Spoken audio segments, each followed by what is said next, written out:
primeiro agradecer aqui o convite do Fábio, do Fabrício e do Newton para essa discussão, mas acho que mais ainda agradecer esse trabalho que vocês têm feito de convencer o mercado e a sociedade que a gente oferece um bom serviço, um serviço de segurança e de qualidade e que a gente pode sim trazer benefícios para o mercado de saúde e pode ser sim a solução nessa crise toda que a gente tem passado. Então, agradeço por vocês estarem levantando essa bandeira da Sobracan. Tenho achado o trabalho de vocês incrível e acho ele super necessário e super oportuno, né? Então, também acho aqui, Mara, que esse manual que vocês desenharam para nós aqui como cirurgias ambulatoriais, ele muito rico, né? Hoje, quando a gente pensa em qualidade e quando a gente busca, eu sou uma empreendedora da área da saúde, quando a gente busca a qualidade, né, a segurança do paciente, a gente começa com manuais, né? Então a gente vai na JCI, no ONA 1, 2 e 3, enfim, a gente vê equipamento, a gente vê alguns manuais aí voltados para hospitais. Mas quando a gente pega aqueles manuais e fala, não, eu vou implantar a qualidade aqui, você vê que não, aquilo tá, você não pode se basear naquele modelo. O nosso modelo é muito mais enxuto, é muito mais eficiente e isso que a gente quer entregar. Então, quando você desenha do zero esse manual para a gente, você dá essa segurança, né, para nós aqui que estamos tentando conseguir nosso lugar aí no mercado, você acaba tirando essa perspectiva de que a gente tem que ter um ONA ou JCI, claro que tem que ter, mas o primeiro momento é olhar o que cabe para a gente. Senão a gente vai olhar para um hospital geral e vai acabar aumentando nossos processos. E aumentar os processos nada mais é do que custo, né? Então, e a gente não pode agora não brincar com custo. A gente tem que ser firme nesse assunto. É o assunto do momento e é o assunto que todo mundo está falando, né? O que me deixa ainda...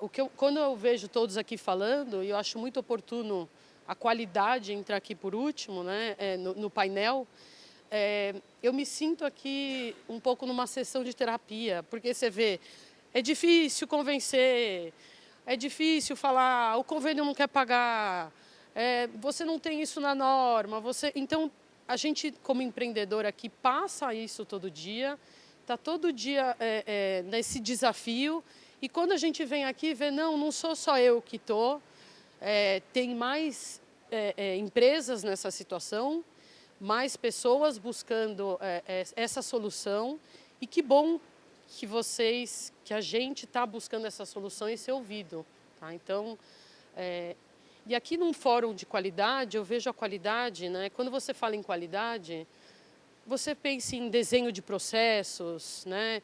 Em gestão de eventos, gestão de indicadores, treinamento de equipe, enfim, você ter esses desfechos, o acompanhamento desse paciente quando ele tem alta, você saber que ele está em segurança, né? Você garantir essa segurança do paciente, o cumprimento das metas internacionais, né, de segurança do paciente, enfim. Então, quando você fala em qualidade, hoje se vê muito essas questões, né, de talvez um pouco burocracias, né? A qualidade hoje ela acaba passando por todos os setores, né? A gente vê aqui que a qualidade tem que passar desde... Quando você consegue uma certificação, você tem que ir no almoxerifado, você tem que garantir que ele não está tendo desperdício, você tem que ir no centro cirúrgico, ver que ele está fazendo com segurança, que ele está fazendo a lavagens das mãos corretas. Enfim, você acaba permeando toda a organização, né? Acho que a qualidade, nesse momento, é usar esses dados, usar essas informações, talvez, né, até usar uma ferramenta, né, que a qualidade gosta, um PDCA, né? A gente tem um problema, sim, e o problema é a gente ser reconhecido e conseguir o nosso espaço, né? Então, a qualidade tem nos ajudado, Mara, e é legal esse manual que você fez, que é essa ajuda, né? Mostrem para o mundo, para o Brasil, né? Porque no mundo acho que já foi visto, mas mostrem para o Brasil o que vocês estão fazendo, mostrem. E a gente vê com dados, né? Com informações. Então, a qualidade consegue transformar todo esse papo que a gente viu de custos, de dificuldades, de segurança, enfim, consegue transformar em informações, ela materializa isso, né? Então, eu vejo a qualidade hoje tendo que sair desse papel só de talvez da não conformidade, né, do apontamento de falhas, que muita gente nas instituições tem esse conceito da qualidade ainda, mas a qualidade ela passar a ser um ponto de gestão, né, um ponto de apoio à gestão, de manter os gestores aí com essas informações na mão. Essas informações vão ser fundamentais para a gente conseguir comprovar em nosso modelo, né? Zero de infecção, temos muito pouca exposição à infecção, né? Intercorrência muito baixa, o paciente quase não fica na nossa instituição, né? Então, essa triagem toda, que todos os hospitais fizessem essa triagem que a gente faz para fazer uma cirurgia segura. Então, essa triagem, essa garantia dessa triagem segura, da execução, da alta, isso ser transformado em números, em custos, vai ser o jeito, acho, da gente mostrar para o mercado o nosso valor, né? Ocupar o nosso valor. E aí, de repente, né, torcer para aproveitar a inteligência artificial e ensinar os robôs que os nossos números são melhores. Então, quando alguém digitar lá no chat GPT, quais cirurgias são mais seguras? Que ele responda, cirurgias ambulatoriais. Quais são mais garantia de eficiência? E apareçam as nossas cirurgias, os nossos números e as nossas instituições. Então, contar com a indústria para isso, né, que a Sobracan tem trazido a indústria para ajudar.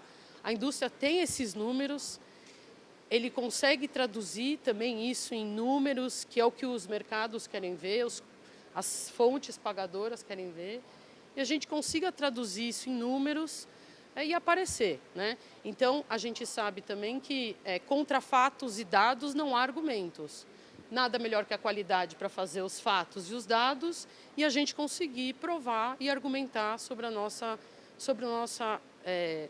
benefício de fazer cirurgias ambulatoriais seguras.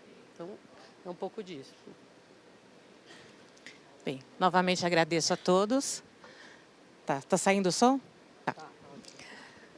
O que falar depois dessas duas explanações, né? Mas vamos lá. A questão da gestão da qualidade, vendo a questão da regulamentação, a gente lembra da questão da indústria. Tudo começou com a questão do sistema industrial, da questão também da situação dos produtos médicos, né? Então, aqui estava a Johnson falando. Então, desde 2000, com a primeira resolução do Sistema de Gestão da Qualidade, que era 16, ela já vem sendo implementada todo um processo de rastreabilidade, sistemas de qualidade, e até porque a indústria precisava fazer essa situação de evidência do equipamento para realmente fazer o registro dele junto à Anvisa. Em 2011, foi feita a RDC 63, que são boas práticas de serviços de saúde. Ela já é uma RDC voltada para a acreditação, né? Diferente de uma certificação que hoje várias empresas acabam fazendo, a ONA, Joint Commission, dentre outras. Ela vem num sistema de implantação em todos os tipos de serviços de saúde, então, desde a questão do RH, questão de qualificação de fornecedores, a questão de elaboração de alguns procedimentos, do manual da qualidade, a questão da segurança do paciente, a questão dos prontuários. Então, ela já dá um norte para como será ministrado e desenvolvido esse sistema da qualidade nos serviços de saúde. Diferente da área da indústria, ela não trouxe para a gente uma certificação obrigatória da vigilância sanitária. Então, a indústria ela tem que ter a licença local, a licença federal, e para estar funcionando ou produzindo o produto, ela tem que ter essa certificação, onde uma equipe de técnicos qualificados, né, especialistas em diversos tipos de equipamentos, vão lá e acabam fazendo o monitoramento e verificar se o processo está correto. Para a RDC 63, eles já não trouxeram isso para a nossa área de serviço de saúde. Foi uma pena. Por quê?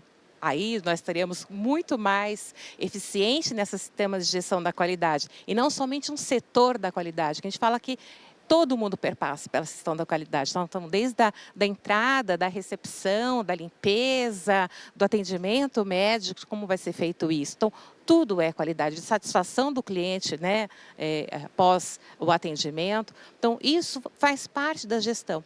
E no serviço de saúde já não. Então, foi deixado isso a nível estadual e nível municipal para fazer, no momento da inspeção, a verificação da gestão da qualidade. Porém, estão em especificidades diferentes. Bom, vamos ter vários tipos de ambulatório, vários tipos de especialidades e dificultando a própria verificação do técnico local, né? Porque cada um vai ter sua qualidade diferenciada, seu papel. Então, um vai ter 10 POPs, outro vai ter 20, outro vai ter a questão de RH, outro vai ter a questão de resíduos, outro vai ter a questão de saúde do trabalhador. Então, acaba levando isso um olhar diferenciado do próprio técnico que está ali, porém não acaba tendo um tempo necessário para verificar toda a gestão da qualidade. Isso foi uma falha, né? Eu vejo que realmente teve uma falha nessa situação da legislação, porém, não é porque teve essa falha que a gente tem que deixar de cobrar isso dos serviços e informar que, então, que já existe essa situação de boas práticas, o mínimo necessário que cada serviço tem que ter. Óbvio, o serviço ambulatorial ele vai ter diversas especificidades de acordo com o tipo de cirurgia que ali vai ser desenvolvida. Então, há tempos, né? Então, se a gente for falar que desde 2011 nós já estamos aí há 12 anos, né, com esse sistema de gestão e pouco tem sido desenvolvido. E é interessante a questão do manual que a Mara está trazendo, né, porque realmente precisa de um norte, de um modelo, de uma cobrança. Então, quanto mais os serviços estiverem acreditados, né, de formas que realmente busquem uma certificação, melhor vai ser o serviço lá desenvolvido, né? Então, quando a vigilância chega e verifica que um serviço já tem obtido algum tipo de certificação, ele já está realmente empenhado na questão da qualidade. A questão de eventos adversos, né, que muito foi falado, e a Anvisa acaba pegando e verificando e noticiando. Então, hoje tem o próprio Notivisa, que o serviço acaba fazendo essa notificação dos eventos adversos, e o próprio paciente também pode fazer essa notificação de eventos adversos. Então, assim, às vezes, acaba sendo feita essa notificação junto à vigilância sanitária e, às vezes, nem o serviço acaba sendo sabendo dessa notificação. Então, é uma reclamação ou uma denúncia. Então, como é feito isso? Então, tem todo um canal que hoje o próprio colaborador, né, ou o próprio paciente acaba fazendo essa notificação. Então, quando a gente volta e vê que ele já tem o sistema implantado, já tem todo um processo de rastreabilidade, de segurança, de boas práticas, é muito interessante para nós, com toda certeza. E vocês estão de parabéns, um evento magnífico aqui, com toda certeza.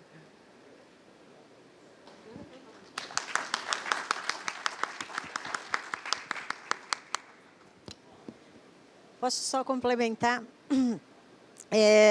Eu só quero complementar que, assim, a qualidade, ela não é um conceito. Qualidade é modelo de gestão.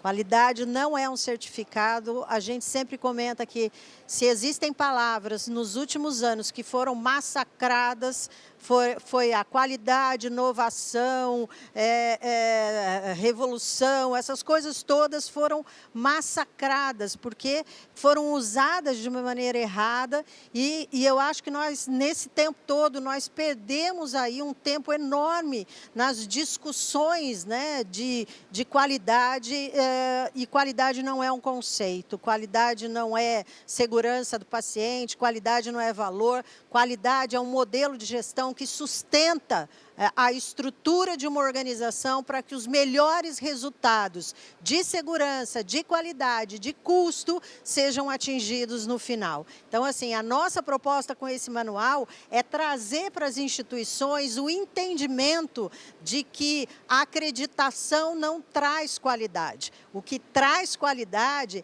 é a governança, o que traz a qualidade é o modelo de gestão da instituição e como ela controla toda a sua estrutura para atingir os melhores resultados. Então, a nossa discussão, principalmente nesse manual, é sobre como governar um modelo aonde eu quero coordenar a cadeia produtiva que eu tenho do paciente, da sua entrada até a saída e o seu acompanhamento. Então, a saúde não gosta muito, mas nós temos uma cadeia de produção, do cuidado, e o que nós precisamos medir, o que nós precisamos controlar, o que nós precisamos colocar como a prioridade é como seguir essa cadeia toda e, o mais importante, medir cada uma dessas etapas e fazer com que eu melhore em cada uma dessas etapas, numa cadeia efetiva de produção.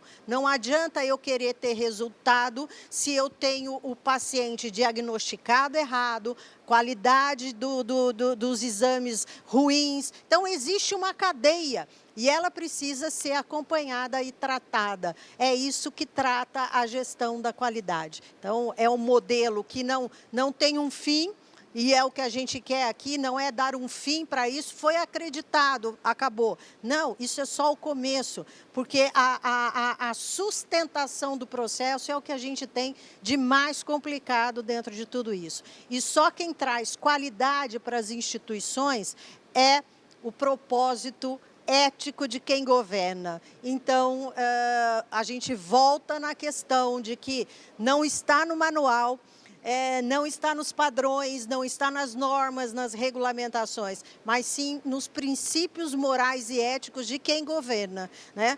A Denise falou, tem muita gente ganhando com os nossos erros, com os nossos eventos, com a nossa ineficiência. Então, isso tudo passa por uma questão um pouco maior de ética, bioética, ética corporativa, ética profissional, que é o que a gente precisa também trabalhar dentro dessas estruturas. E dentro da cirurgia ambulatorial, a gente traz uma das grandes inovações, que é um dos grandes problemas que a gente tem dentro das demais instituições de saúde, que é o trabalho em equipe. Então, parece muito simples falar que a cirurgia ambulatorial vai se implementar muito rapidamente. Conceitualmente, isso é o que a gente tem de melhor.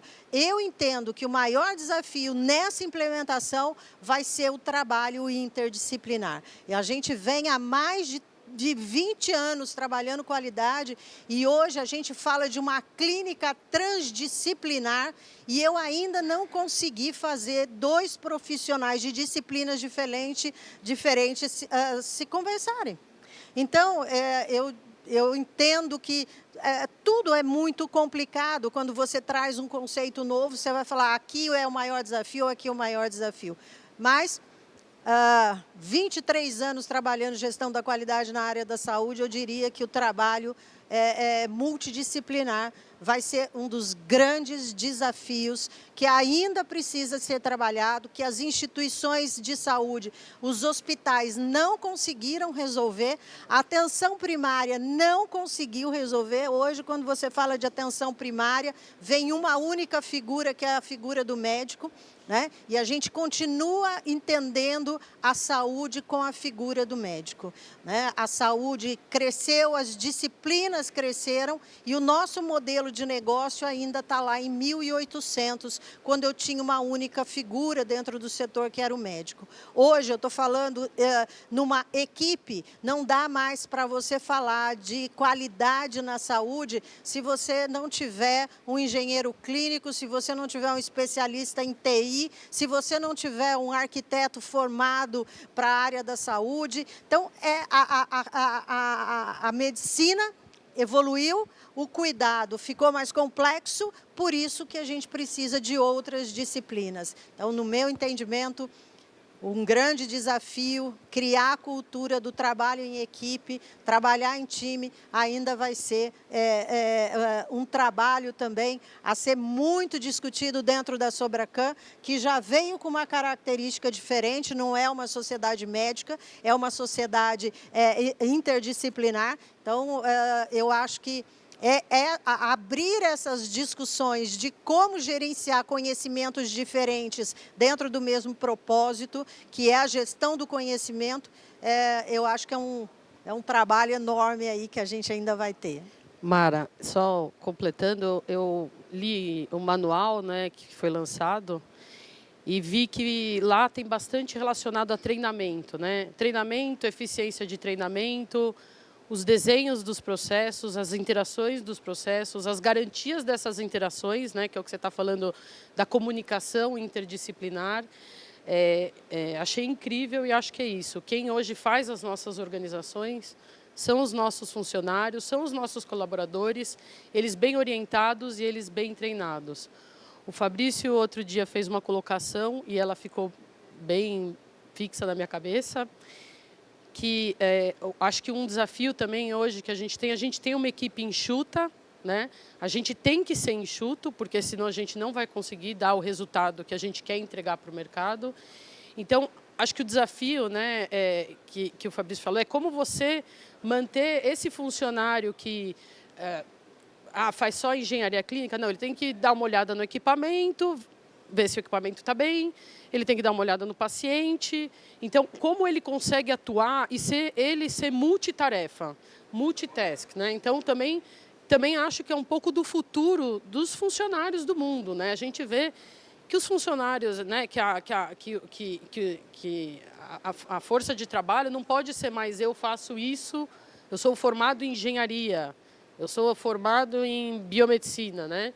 Eu sou formado nisso, mas você vê, eu sou formado em biomedicina, mas eu acabo mexendo com a biomedicina, eu consigo ver qualidade técnica de equipamentos, eu consigo falar um pouco de pacientes.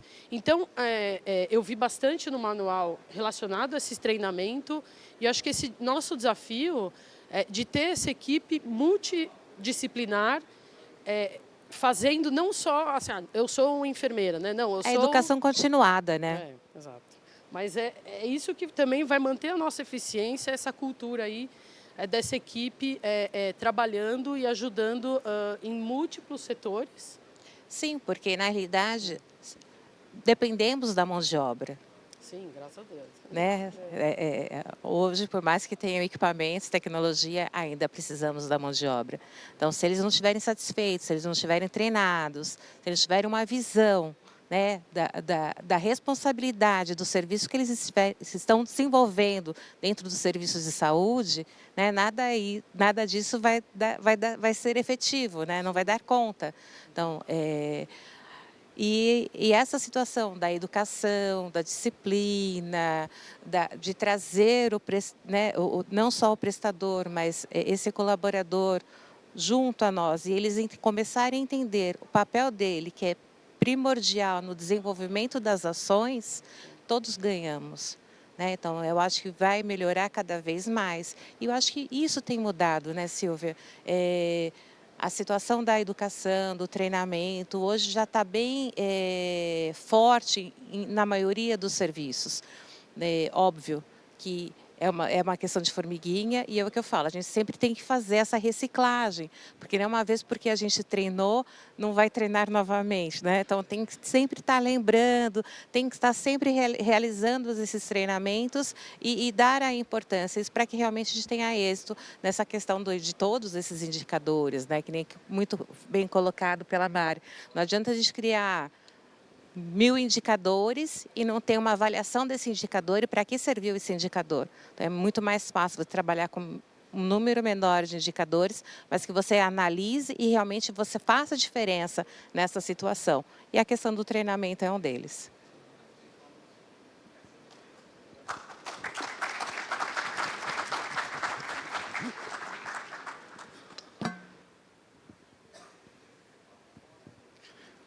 Queria agradecer a todas vocês, foram excelentes aí as colocações. Eu acho, né, Mara, que a qualidade é o estado de espírito, né? antes de mais nada, é uma coisa que a gente incorpora e leva para a vida, leva para as nossas instituições, leva para casa, leva para, enfim, para todas as instâncias da vida. E é muito interessante, tem um inquérito que foi feito na Espanha, interessantíssimo, em que eles avaliaram pacientes que se submeteram à cirurgia de vesícula e compararam pacientes que tiveram complicações menores, ou seja, complicações que não precisam reinternar aquele paciente. Uma pequena infecção de ferida, um seroma, um sangramento menor, alguma coisa assim. E a satisfação deles com todo o processo e compararam com pacientes que não complicaram, que tinham sido internados, né? E eles viram que os pacientes que foram submetidos à cirurgia em regime ambulatorial com pequenas complicações ficaram mais satisfeitos com o processo do que aqueles que tinham sido internados sem nenhuma complicação. Então, isso traz para a gente aquela questão do PROMIS e do PREMIS também, né? Então, no final das contas, qualidade é muito daquilo que o paciente percebe como qualidade e percebe como outra palavra que está muito esgarçada, acho que experiência, né? Mas sim, é aquilo que o paciente experimenta durante aquele processo. Esse é o nosso desafio na cirurgia ambulatorial, que é entregar isso num valor alto, porque muito do cuidado ele é feito na casa do paciente, nós precisamos controlar isso também. Então, esse pós-operatório que o paciente não está mais internado, não significa que o paciente vai para casa e que a gente se desconecta do paciente. A nossa equipe segue conectada àquele paciente. E isso tem que ser feito de uma forma sistemática, de modo a gerar, inclusive, indicadores e gerar dados que sirvam para orientar as nossas organizações. Então, eu acho que o manual, que foi um trabalho que particularmente foi muito gratificante, eu acho, para nós da Sobracan, para mim que me empenhei pessoalmente também, assim como o Fabrício, assim como o Newton, e eu acho que ele serve como uma bússola, ele traz o norte, né? E ele por si só já é uma leitura obrigatória, eu acho, mesmo para aquelas pessoas que talvez ainda não estejam prontos para fazer a certificação, mas que nós recomendamos que façam, porque é importante, isso é como um processo, como talvez quase a terapia que a Silvia estava falando.